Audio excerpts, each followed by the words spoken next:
हुआ था और जज साहब ने क्लियर किया है ना, सब अच्छा हुआ, हम लोग सब खुश है।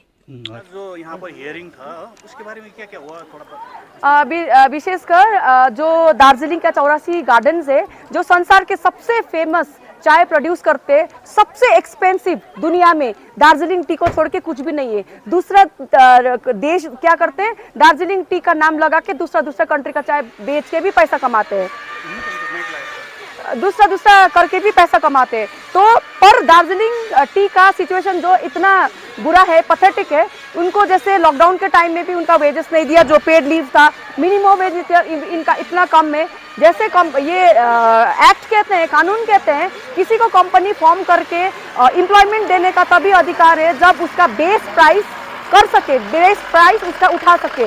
बेस वेज का मतलब ये होता है कि एक लेबर उनके परिवार को खिला पिला सकने का, at least 4 members of the family को खिला पिला सकने का इतना वेज का उठाने का कैपेसिटी हो, तभी उनको कंपनी फॉर्म करने का वो है।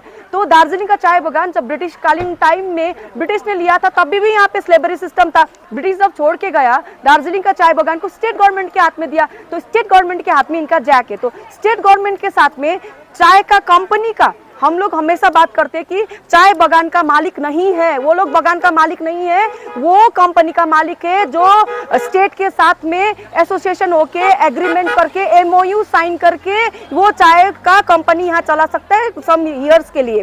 पर यहाँ के लोग जितना लोग रहते हैं, सालों साल तक रहते हैं, ईयर्स तक, ये लोग यहाँ का इनहेबिटेंट्स है, ओरिजिनल इनहेबिटेंट्स बोलते हैं। तो ये यहाँ का असली हकदार है। पर वो लोग क्या करते हैं कि कुछ सालों के लिए आते हैं, गार्डन अपरूट कर देता है, पेड़ काट देता है, 5 स्टार खोलते हैं, कुछ इतना मजदूरों को सताता है, वेजेस भी टाइम से नहीं देता। सपोज पीएफ में अगर आपका 200 रुपये कटा है तो कंपनी 200 रुपये भी काट के जमा कर देना चाहिए, जो उसका पूंजी होता है। अब आफ्टर रिटायरमेंट ग्रेचुइटीज नहीं देते, पेंशन नहीं देते, तो इसलिए हम लोग सुप्रीम कोर्ट गए थे कि दार्जिलिंग का चाय बगान के लोगों को उनका हक अधिकार मिलना चाहिए, इनको मारना नहीं चाहिए। तो न्याय ऐसा ऑर्गेनाइजेशन है जो ऐसे सोशल वर्क करते हैं, और हम लोग विदाउट कॉस्ट में हम लोग ने ये चाय का मुद्दा सुप्रीम कोर्ट में एडमिशन कराया। तो पहले हमने किया था कि लॉकडाउन का जो वेजेस है 16 दिन जो गवर्नमेंट ने पेड लीव दिया था जब कोविड हुआ था, तब का पेमेंट दो करके हमने किया था। उसके बाद में हमने ये पीएफ का मुद्दा उठाया, ग्रेचुइटीज का मुद्दा उठाया। मिनिमम वेज इतना कम है, 202 रुपए ये लोग बोलते हैं, डिस्गाइज कर रहे हैं। मिनिमम वेज 193 रुपीज है, उस पे 9 रुपए राशन का ऐड करके 202 बताते हैं। जब हमने केस स्टार्ट किया था तब 176 रुपए था। ऑफ द केस में उन्होंने खुद बताया 15% मिनिमम वेज बढ़ा, और उन्होंने इतना अच्छा ऑर्डर दिया। फिर हम लोग ये सारे 4-5 चीजें को उठाया। आज 6 हेयरिंग है यहाँ पे करसंग में, कल परसों दार्जिलिंग में होगा। तो इतना अच्छा ऑर्डर दिया उन्होंने, पीएफ सारे क्लियर कर दिया, हिसाब किताब। ग्रेचुइटीज का उन्होंने बोला है कि फॉर्म आई और एन सबमिट करो। जो वर्कर का 84 बगान के जो वर्कर का जो एरिया के लोगों का ग्रेचुइटीज पेंडिंग है, ये पेंशन पेंडिंग है, उनका फॉर्म आई और एन सबमिट करो और एक कॉपी हमें दो। उसके बाद में वो क्लियर कर देंगे। और लॉकडाउन का वेजेस में हमने देखा, आज जाके हिसाब किताब आया कि आधा ने पे किया, आधा ने पार्सल पे किया, आधा ने कुछ भी नहीं किया। उस पे भी जस्टिस साहब ने डायरेक्शन दिया कि गरीबों का पैसा मत मारो, लॉकडाउन का वेजेस तो वो भी दिया। और पीएफ तो सारे क्लियर ऑलमोस्ट हो ही गए। जिस कोई गार्डन जो भी डिफॉल्टर है उनको डायरेक्शन दिया है कि कितना टाइम पीरियड में आप इनका पीएफ जमा करोगे। तो इतना अच्छा हो रहा है। और मिनिमम वेज को तो ये बोला उन्होंने कि जो कमिटी बना है स्टेट गवर्नमेंट से लेके लेबर डिपार्टमेंट और स्टेट गवर्नमेंट और ये जो मैनेजमेंट का टीम है और ये ट्रेड के लोग हैं, इन्होंने मिलके 3 लोग बॉडी का एक कमिटी है, उनको बोला कि 10 साल में आपने जो काम किया जल्दी से सबमिट करो। अगर ये लोग ढंग से सबमिट नहीं करते, काम नहीं करते, फिर हम सुप्रीम कोर्ट जाएंगे। ये एंड नहीं है। आज यहाँ पे जस्टिस एम सापरे ने जितना भी रिपोर्ट कलेक्ट करके 84 बगान का, करसिंग का 38, बाकी दार्जिलिंग का सबका रिपोर्ट कलेक्ट करके ये लोग सबमिट करेंगे। जस्टिस एम साहब ने आधा उदा तो काम नहीं यहीं पे खत्म कर दिया उन्होंने। फिर उसके बाद में लिटिगेशन होगा, फिर इस तरह से हमारे चलते रहेंगे। और ये कोई भी फंडेड, हम लोगों का कोई भी फंड, कोई किसी ने हमें फंड नहीं किया, 1 रुपये भी किसी का नहीं उठाया, नहीं हमारा कोई ऐसा पॉलिटिकल मोटिव लेके हमने काम किया। खाली दार्जिलिंग का भविष्य, जो 70% नेपाली स्पीकिंग लोग है, गोरखा लोग है, जो कमान के ये क्षेत्र में रिसाइड करते हैं, बैठते हैं, गार्डन्स में रिसाइड करते हैं, उनका उन्मुक्ति होना चाहिए। कोई ट्रेड, कोई हमें डेवलपमेंट नहीं चाहिए, कोई दे नहीं सकता। अगर गार्डन्स के वर्कर का मिनिमम वेज स्टैंडर्ड हो, 400-500 के बीच मिनिमम वेज हो, फ्रेंच बेनिफिट, प्रोटेक्टिव गेयर्स जो होता है, गम बूट से लेके छाता, रेन कोट से लेके जो भी हाउस मेंटेनेंस सब मिल जाए, वो सब। और अब ये स्टेट गवर्नमेंट का सीएम ने बोले हैं, वेस्ट बंगाल गवर्नमेंट का सीएम ने अभी बोले हैं कि ये देंगे आपको, होम स्टे के लिए ऑथोराइज देंगे। किसको ऑथोराइज देंगे, कौन कौन एलिजिबल होगा, क्या क्या क्राइटेरिया होगा, वो सब भी हम खोजेंगे। इस तरह से हम लोग काम कर रहे हैं। ये 15% वाला क्या है, थोड़ा सा क्लियर। 15% जैसे ये मिनिमम वेज है, जैसे ये तीन उसने कमेटी ने एक कमेटी बनाया है, उन्होंने डिसाइड करना था, उन्होंने आज तक डिसाइड नहीं किया। जस्टिस एम सापरे जी ने आज एटलीस्ट 15% बढ़ाया मिनिमम वेज, और ये लोग श्रेय ले रहे हैं कि हमने बढ़ाया। जैसे ये ट्रेड के लोग है, पॉलिटिकल लोग, आज जस्टिस एम सापरे ने खुद बोला कि 15% बढ़ गया ड्यूरिंग द पेंडेंसी। आपको केस खत्म होते होते तो बहुत कुछ हो जाएगा। ऑर्डर इतना अच्छा उन्होंने किया है कि तुम लोगों ने 10 साल मिनिमम वेज के लिए क्या काम किया, क्योंकि ये सब दार्जिलिंग के लिए नहीं हुआ, ये सब ये बंगाल के, ये मिनिमम वेज तो स्टेट गवर्नमेंट के पेरव्यू पे आते हैं।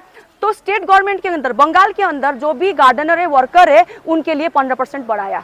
तो अब आगे तक ये एंड नहीं है, 15% बढ़ाने के बाद में एंड नहीं है, इसमें कोई डिस्प्यूट नहीं है, कोई कंफ्यूजन नहीं है। ये सुप्रीम कोर्ट के हियरिंग से या सुप्रीम कोर्ट प्रोसीडिंग से ही हुई है, और हम इस पे लिमिटेड नहीं है ना। हम लोगों को चाहिए 400+ जो भी स्टैंडर्ड वेज हो, इंडियन स्टैंडर्ड 362 से ऊपर हो। जैसे तमिलनाडु में 400+ मिल रहा है, 500 की डिमांड कर रहे हैं। तो ये तो स्टेट गवर्नमेंट, क्योंकि ये तो स्टेट रिसोर्स है, जो भी इनकम आता है चाहे से स्टेट गवर्नमेंट ले जाता है। तो स्टेट गवर्नमेंट के हाथ में आज कल जाके वो लोग डायरेक्टली 500 भी बना सकते, पर उनके हाथ में है ना, क्योंकि हमारा रिसोर्स वो खाता है, स्टेट गवर्नमेंट का आता है, तो उनके हाथ में। ये कोई हमारे दीदी ने किया, हमारे भाई ने किया, बहन ने किया, नहीं, करना पड़ेगा, कंप्लाई करना पड़ेगा। क्योंकि जिसका कमाई पसीना खाते हो ना, 7 बजे से लेकर 5 बजे तक वो लोग काम करते हैं, उसके ऊपर आप लोग डांस करते हो ना, उसके इतना इजी नहीं है वो करने के लिए। तो यही सब हुआ है आज। Thank you.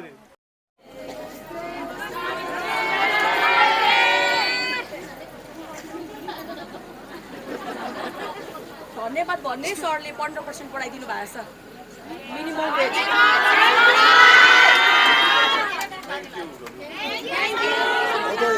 इंग्लिश में बोलो थैंक यू।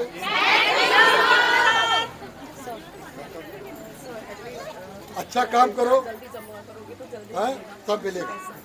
अच्छा काम करो, हाँ, और चाय सब पीता है, और आप तोड़ता है और हम पीता है, हाँ, आप तोड़ोगे नहीं तो हमको चाय कैसा मिलेगा?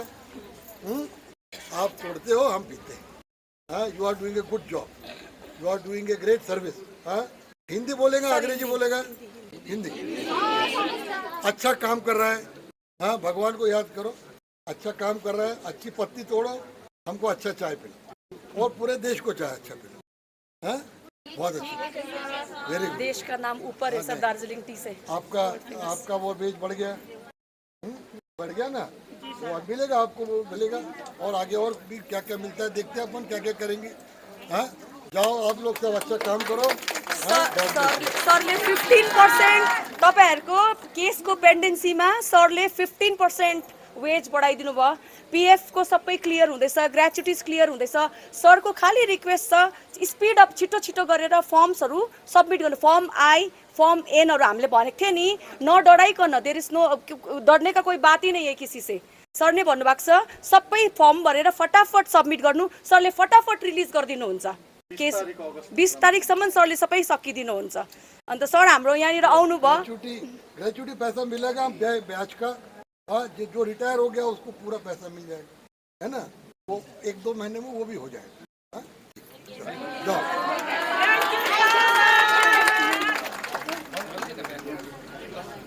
आपको अच्छा चाय पिलाएंगे sir, thank you so much, चाय पिलाएंगे।